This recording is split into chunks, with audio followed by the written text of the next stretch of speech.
certainly was.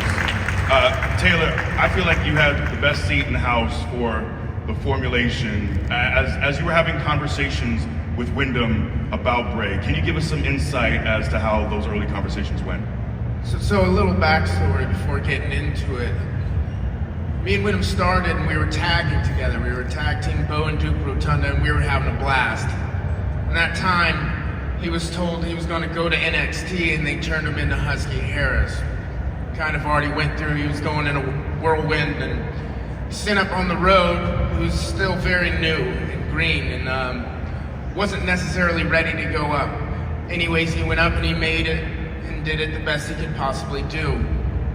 Fast forward, I guess, about 6 months, and NXT is over, and they used him on TV a little bit more, but that was kind of dwindling, and then it was gone, and he was back down at FCW, and it happened to be Thursday night FCW TV, and a lot of the upper office and important people were there, because the developmental system was a lot different back then. Now there's immediate communication, and it just works a lot better now.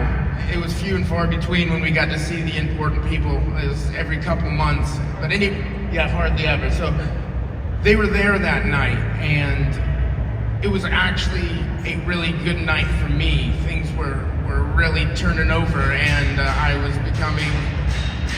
became the SCW champ, and I remember after the show, I was kind of getting dressed, and Wyndham was kind of down because he had gone and had a conversation with somebody. I didn't know how that conversation went, but he was down, and I could tell something was wrong, and I asked, and he wouldn't tell. I asked when it tells, like, dude, you got to tell me. I can see on your face. And they told him the Husky Harris isn't working, and he said, well, no duh. But they said the Husky Harris isn't working. You need to change it fast or you're gonna be gone. And that broke my heart. I cared more about that than anything going on in my life. And I remember driving home that night,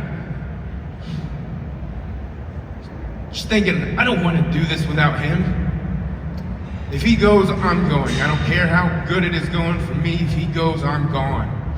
And I was sitting at home that night thinking of ideas for him, like, what if he did this or that? And we had a show the next day, and we were going to meet up to ride together. So I knew that was coming, and I was thinking up as many ideas as I could possibly think of. The next morning comes, I pick Wyndham up, having some ideas in my head to pass on. He opens the door, a different person. He's already talking, oh my God, and I'm like, I can't get a word out. He's telling me all these different ideas that I haven't heard a thing about.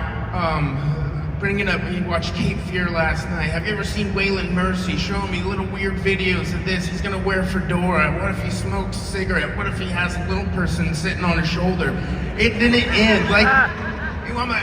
We're just starting, and not only that, he had just been told the night before, you need to fix this or you're gone. And I'm like, Wyndham, this is great, you have ideas, but whoa, bring it back a little bit, man. Like, they can't do this. This isn't Hollywood. You can't make a movie. But so many ideas, and he was so excited. And he did that the whole weekend, showing everybody we were riding with new videos every time he was coming, and he wasn't doing anything on the show, so he was just working on his character.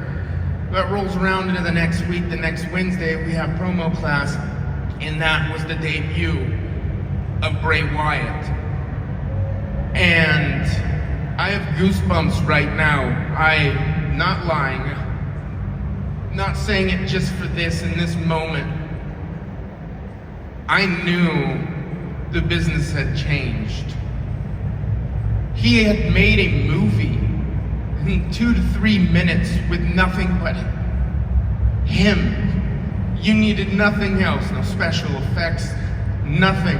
You could watch that for as long as you went. You could go 10, 15, 20 minutes. It would feel like 2 minutes because you were so invested. And I remember that first day, I knew everything had changed and he was gonna be fine, and I need to start worrying about myself.